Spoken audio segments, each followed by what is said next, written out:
G'day, and welcome back to Max Nave Horsemanship. And today I'm partly going to repeat myself because occasionally I do talk about things more than once. Well, actually quite a bit sometimes, because they're things that are just that important that you really got to get them. Otherwise you're going to have problems. Simple as that. You will have problems if you don't get this stuff. And one of them has got to do with trimming. Now, I've talked about that stuff more than once. I've done videos on trimming and farriers and all kinds of stuff, and it's important stuff. You need to know this stuff.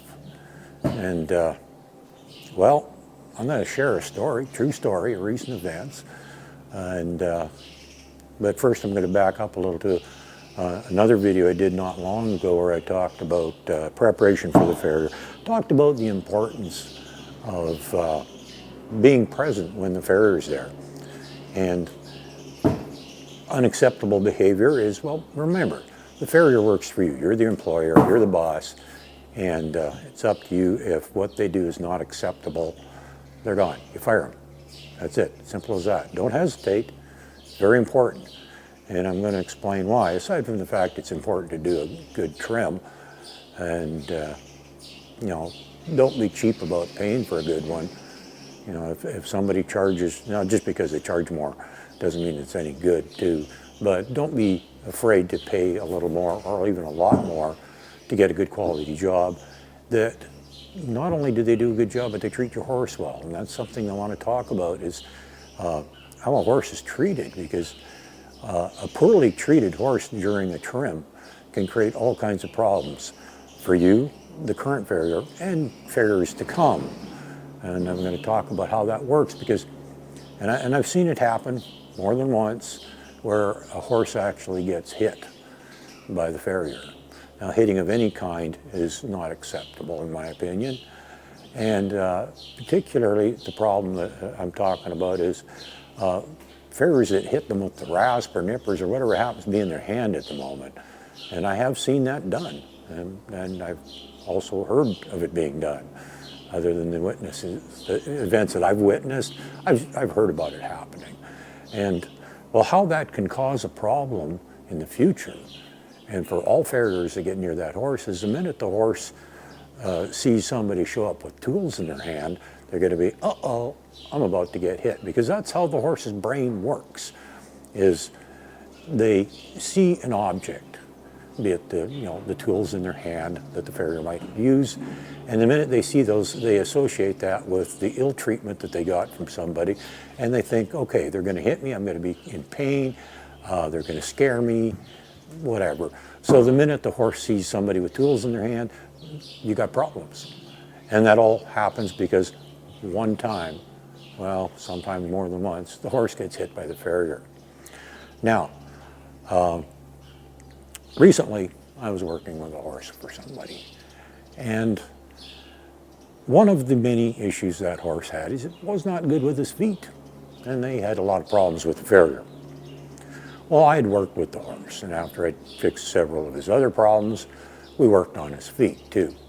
And for me, he was golden. I could take him into the arena at Liberty, in the middle of the arena, pick up all 4 feet, clean him out, and he wouldn't move muscle.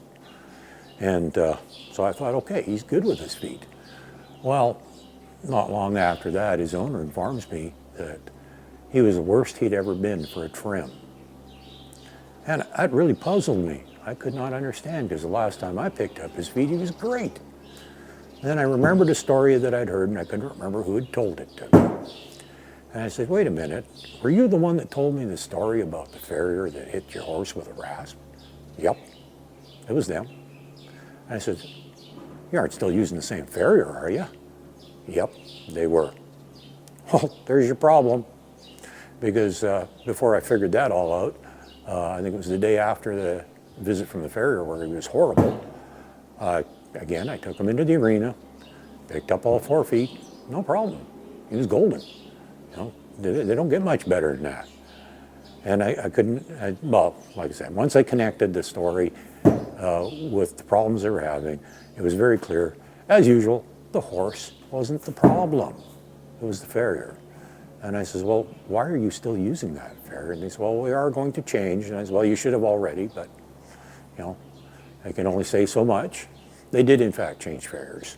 And I just got a message from that individual recently that informed me that the last trim that they had, the horse was excellent. He was probably the best he'd ever been. Different farrier that was a little more patient, didn't hit the horse, and didn't have a problem with the horse. So, you know, as usual,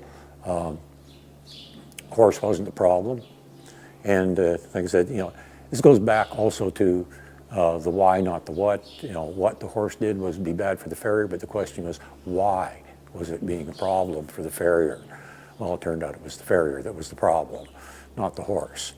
And the horse was the one manifesting the symptoms. And so, of course, like I said, you know, you got to figure out why, not the what, because the horse wasn't actually the problem, the farrier was. And this is why I go back to, it's very important you pay attention to how your horse is being treated when it's being trimmed, because it can affect future events, whether it's the same farrier or a different one. You know, it can still cause problems. So just wanted to share that story with you.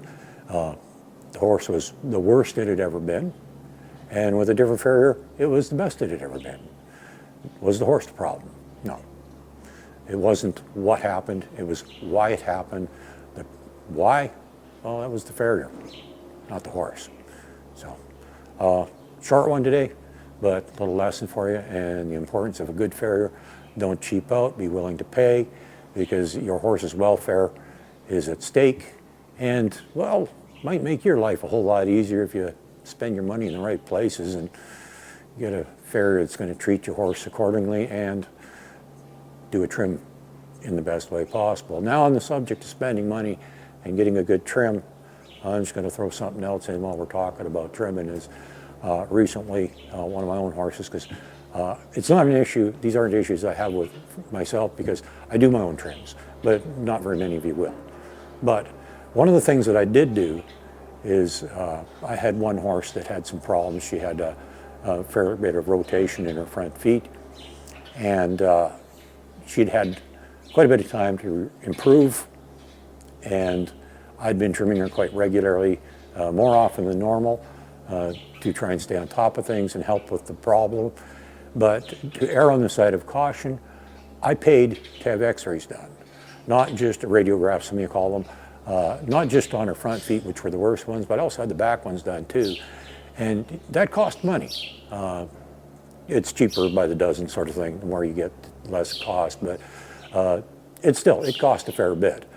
But it was worth the money spent, because not only did I discover the horse was not yet quite, it had improved considerably, but it was not yet ready to be ridden, which was one of my concerns. Because I was thinking about riding it, and I thought, no, I'm going to wait until we find out for sure. Turns out, no, she wasn't. That's okay. Not a huge problem. But I discovered some other things, is that the radiographs showed me things that, even though I thought I was fairly good at my trims, which I think I still think I am, but with that particular horse, I learned a lot. I learned that there were some things I could have done to improve my trim significantly, particularly in her case, because of her medical issues that she has. I learned things about her current state and the way I was trimming and how I could improve. Now, it cost a fair bit. I haven't got the bill yet, so I'm not sure how much that's going to be. I'm sure well over $100.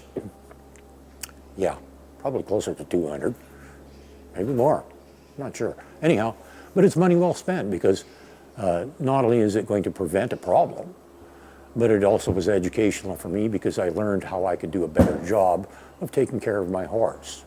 So I just thought I'd throw that one in. So anyhow, just remember, when you have a problem, as usual, never mind what, figure out why, and the importance of never ever let your farrier hit your horse. Remember, they work for you. You're the boss. You call the shots. Don't like what you see, fire them on the spot. Even if they're only halfway done, get them out of there before they do something wrong, and your horse suffers for it, and you suffer for it too, by the way. So there you go. Just throw that one in there today. Quickie for you. Have a good day. Take care of your horse.